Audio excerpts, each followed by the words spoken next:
سامعین، ہم نے 2 آیتیں کریمہ پڑھی. ایک ہم نے پڑھا نون والقلم، اور ایک آیت ہم نے پڑھی اقرأ باسم ربک الذی خلق. 2 آیت ہم اس لیے پڑھے ہیں کہ یہ آج شاید حفاظ کرام کی دستار بندی ہے، تو ہمیں ضرورت اس بات کی محسوس ہوئی کہ علم دین پر ہی گفتگو ہو جائے. آج اگر بات ہو تو علم کے اوپر ہی بات ہو. دنیا کی باتیں تو ہم کرتے رہتے ہیں، اس کی تعریف کرتے ہیں، لیکن آج ہم تعریف کریں گے تو محمد رسول اللہ کی تعریف کریں گے. آج ہم تعریف کریں گے اللہ کے نیک بندوں کی تعریف کریں گے جس کے ذریعے اسلام کا پرچم بلند ہوا ہے. اور الحمدللہ ہم لوگ اہل ایمان ہیں. اہل ایمان اور اہل ایمان کا تقاضا یہ ہے کہ جب اللہ اور اللہ کے رسول کی بات ہو نا تو دل تھام کر کے بیٹھے اور ادب کے ساتھ بیٹھے، اس لیے کہ با ادب با نصیب، بے ادب بد نصیب. جب اللہ اور اللہ کے رسول کی محفل میں بیٹھو تو ادب کے ساتھ بیٹھو، اس لیے کہ ادب سے بیٹھنے سے نصیب چمک جایا کرتا ہے، اور بے ادبی کے ساتھ بیٹھیں گے تو یاد رکھیے بد نصیب بنتے ہوئے نظر آئیں گے. تو اس لیے ہمیں ضرورت اس بات کی ہے کہ ادب کے ساتھ بیٹھیں. ہم نے آیت کریمہ پڑھی نون والقلم کی تھوڑی سی تفسیر میں بیان کرتا ہوں، حالانکہ عنوان بہت عمدہ ہے اور آپ حضرات کے لائق ہے، اور حالات حاضرہ کے تحت آج ہمیں ضرورت ہے علم پر بھی گفتگو ہونی چاہیے. علم کے متعلق ہی گفتگو ہونی چاہیے، اس لیے کہ جس نے علم کی اہمیت کو سمجھا ہے وہ کیوں ہی نہیں بھٹکا ہے، بلکہ اللہ علم کی بدولت اس کو وقت کا بادشاہ بنا دیا ہے. علم کے بدولت. علم جو ہے وراثت میں ہمیں ملا ہے، وراثت میں ملا ہے. اور دنیا کی ساری کتابوں کو ایک طرف رکھ دو اور قرآن جو اللہ کا کلام ہے اس کو ایک طرف رکھو، اس لیے کہ قرآن یہ وہ معزز کتاب ہے جس کے مقابلے میں دنیا کی کوئی کتاب نہیں آ سکتی ہے. اللہ اکبر. نون والقلم کی تفسیر جو ہے حضرت ضیاء الامت کی تفسیر کی جب میں کتاب پڑھ رہا تھا تو مجھے پتا یہ چلا کہ یہ نون سے مراد کیا ہے، قلم سے مراد کیا ہے. اللہ اکبر. انسان کو معلوم ہے، اچھے طریقے سے پتا ہے کہ انسان کو 2 چیزوں کی ضرورت ہوتی ہے، ایک دماغ کی اور ایک قلم کی. علم حاصل کرنے کے لیے دماغ کی بھی ضرورت ہے، قلم کی بھی ضرورت ہے، اور دماغ ہو اور قلم نہ ہو تو علم حاصل نہیں کر سکتے ہیں. قلم ہو دماغ نہ ہو علم حاصل نہیں کر سکتے ہیں. اسی لیے اللہ نے قسم فرمایا ہے نون والقلم، قسم ہے مجھے نون اور قلم کی، اس لیے کہ یہ وہ ذریعہ اعلیٰ ہے جس کے ذریعے انسان علم حاصل کر کے کوئی عالم باعمل بنتا ہے، تو کوئی ولی اللہ بن جاتا ہے، کوئی اللہ کے راستے پہ چلا جاتا ہے. میرے دوستوں کو اتنا یاد رکھنا، اتنا یاد رکھنا علم کے بغیر کچھ نہیں ہے. اس لیے کہ یہ وہ علم ہے جس کے بارے میں اللہ نے سب سے پہلی آیت اتارا تو اقرا. سب سے پہلی آیت اگر رب نے قرآن میں نازل فرمایا تو وہ ہے کہ قرآن. مانا ہے اے محبوب پڑھیے پڑھیے. ابتدا بھی قرآن کا ہو رہا ہے تو پڑھنے سے ہو رہا ہے. ذرا مچل کے بولیے. ابتدا بھی قرآن کا ہو رہا ہے تو پڑھنے سے ہو رہا ہے. حضرت جبرائیل تشریف لاتے حضور اقرا پڑھیے. میرے نبی نہیں پڑھ رہے، میرے نبی خاموش ہے، میرے نبی خاموش ہے. اقرا بسم ربک الذی خلق. اے محبوب پڑھیے اس رب کے نام پر جس نے کل کائنات کو پیدا فرمایا ہے، کل کائنات کو پیدا فرمایا ہے. پتا یہ چلتا ہے کہ علم کا وجود قرآن سے ہمیں ملا ہے، علم کا وجود ہمیں حدیثوں سے ملا ہے.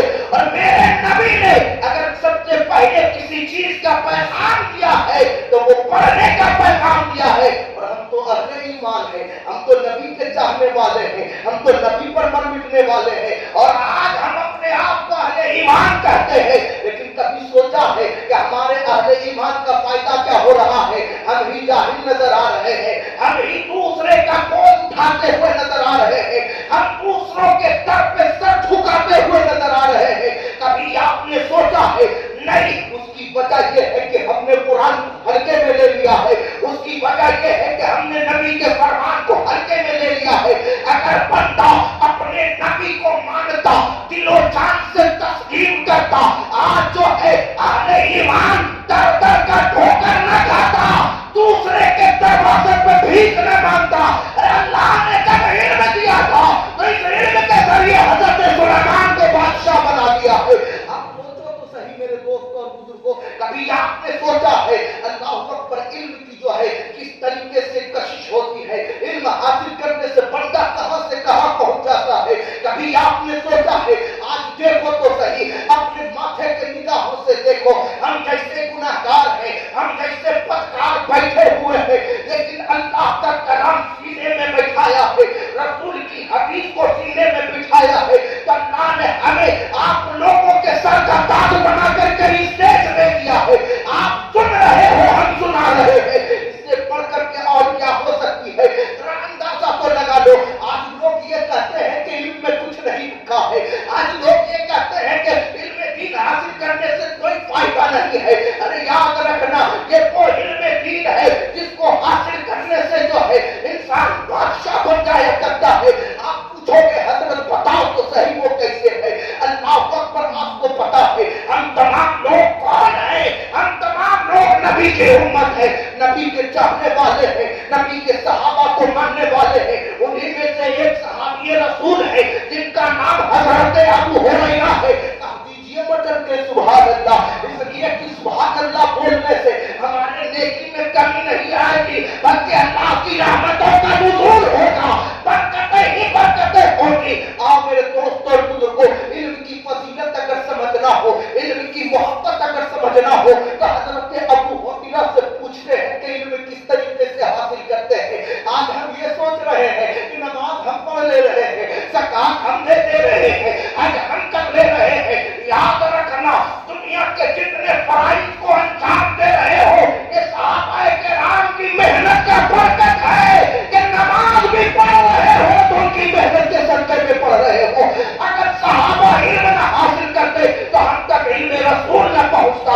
हजरत अबू हुरैरा को जानते हो, बहुत सारे उलमा यहाँ पे मौजूद हैं, लेकिन मैं आपको बता दूं, ये वो सहाबी रसूल है जो नबी पाक सल्लल्लाहु अलैहि वसल्लम से बेपनाह मोहब्बत किया करते थे। इनकी तफसील में क्या बयान करूं? अबू हुरैरा का माना क्या है? ये छोटी छोटी बिल्ली है, उनके साथ वो खेला करते थे। हुजूर ने उनका लक़ब अबू हुरैरा रखा।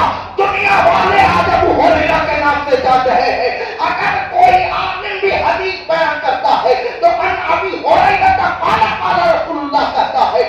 एक हदीस नहीं, तकरीबन 5000 हदीस जो है हजरत अबू हुरैरा से रवायत है। चाहे बुखारी शरीफ उठा के देख लो, चाहे मुस्लिम शरीफ उठा के देख लो, चाहे तिरमिज़ी शरीफ उठा के देख लो, चाहे नसई शरीफ उठा के देख लो, और भी किताब देखना है तो मुअत्ता इमाम मोहम्मद को देख लो, और भी किताब देखना है तो बहुत सारे हदीस की किताबें हमें मिल जाएगी। जिस तक भी हम देखेंगे तो और बहुत सारे हदीस हजरत अबू हुरैरा से नकल है। लेकिन कभी आपने सोचा उनकी कितनी मेहनत की होगी, किस तरीके से उनकी मेहनत रही होगी? अल्लाहु अकबर, अल्लाहु अकबर। हजरत अबू हुरैरा है, सहाबी रसूल है, अल्लाहु अकबर। नबी की बारगाह में बैठा करते थे इस तरीके से कि 30 दिन तक जो है न भूख का पता चलता था, न प्यास का पता चलता था। अल्लाहु अकबर। उनके दोस्त कहते थे, ए अबू हुरैरा, कभी खाने के बारे में भी सोच लिया कर, कभी पीने के बारे में भी सोच लिया कर। अरे तू भूखा रह रहा है, कहीं ऐसा न हो कि तू भूखा मर जाए। अल्लाहु अकबर। अरे कभी अगर तुझे खाने को न मिले तो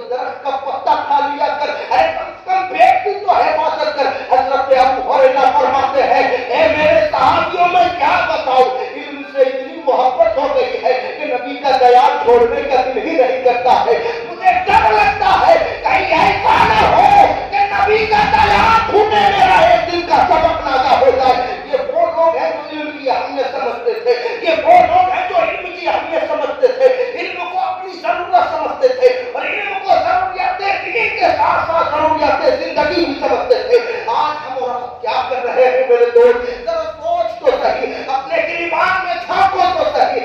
आज हम इल्म करते हैं, सबको पता है अल उलमा वरसतुल अंबिया, ये जो उलमा है अंबिया के वारिस है। अरे यही वो लोग हैं जो 17 साल तक जो है सूखी रोटी खा करके जो है, खिचड़ी खा करके जो है रसूलुल्लाह पढ़ते हैं और आप तक पहुंचाते हैं। ये तो एहसान मानना चाहिए इन आलिमों का जिसने तुम्हें नमाज का तरीका सिखाया है। ये तो एहसान मानना चाहिए इन हाफिजों का जिसने तुझे कलमा तय्यबा पढ़ करके सुनाया है। और सबसे बड़ी बात यह है, मैं आपको कह दूं मेरे दोस्तों और बुजुर्गों, इल्म की अहमियत समझना चाहते हो, आज बड़े बड़े बादशाहों के दरबार में जाकर के देख लो, चाहे किसी भी फिरके का मानने वाला हो, किसी भी मजहब का मानने वाला हो, किसी से मोहब्बत करने वाला हो, जरा जाके तो देख, अरे ये वो कौम है जिसको अल्लाह ने इल्म अता किया था, लेकिन हमने इल्म को पीछे रखा है, कारोबार को आगे बढ़ा दिया है।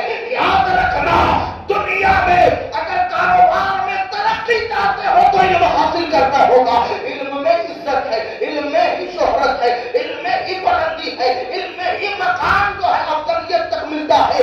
आज आप कैसे कर रहे हो, आज देखो तो सही, कितने लोग ऐसे हैं तो सिद्दीक़ अकबर को जान रहे हैं, कितने लोग ऐसे हैं तो फारूक आज़म को जान रहे हैं, कितने लोग ऐसे हैं तो उस्मान गनी को जान रहे हैं। क्या ये वो लोग हैं जो जाहिल थे? नहीं नहीं, ये वो लोग हैं जो नबी के शागिर्दों में थे। ये वो लोग हैं जिसने जो है नबी की बारगाह में बैठ करके इल्म हासिल किया है। और जब इल्म हासिल किया है तो हज़रत उमर का नाम सुना होगा। एक वक्त था कि तकरीबन 40,000 मुरब्बा मील पे हज़रत उमर की हुकूमत थी। अल्लाह अकबर, सोचो तो सही, ये कौन सा वक्त है? ये इल्म है, इल्म जिसके जरिए जो है हमारे अकाबरीन बादशाह किया करते थे। और आज हम जो है लल्लू बल्लू बन करके बैठे हुए हैं, दूसरे की हुजूरी करने बैठे हुए हैं। याद रखना मेरे दोस्त, हम दूसरों की हुजूरी करने वाली कौम नहीं है, हम तो अहले ईमान है।